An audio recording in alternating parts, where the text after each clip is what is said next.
फुलांचा इतिहास कळ्यांनी लिहिला, रात्रीचा इतिहास चांदण्यांनी लिहिला. आजही आम्ही स्वाभिमानाने जगतो कारण आमचा इतिहास शिवछत्रपतींनी लिहिला, शिवछत्रपतींनी लिहिला.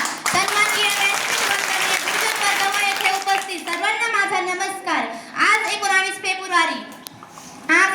फेब्रुवारी अखंड हिंदुस्थानचे आराध्य दैवत छत्रपती शिवाजी महाराज यांची जयंती. प्रथम या छत्रपती शिवाजी महाराजांना माझा मानाचा मुजरा. तो 19 फेब्रुवारी 1630 चा सोन्याचा दिवस होता. या मंगल दिनी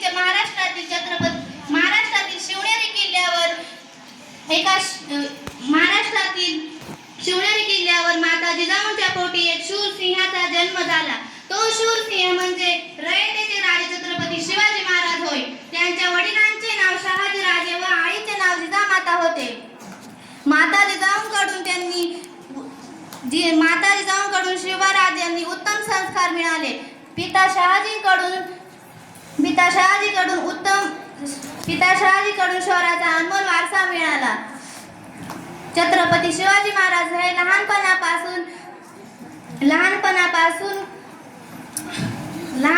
लहानपणापासून अत्यंत हुशार व धाडसी व कुशाग्र बुद्धीचे होते. त्यांनी स्वराज्य स्थापनेचे स्वप्न मनाशी बाळगले. त्यांनी अवघ्या 15व्या वर्षी मावळ्यांसोबत स्वराज्य स्थापनेची शपथ घेतली. शपथ घेतली.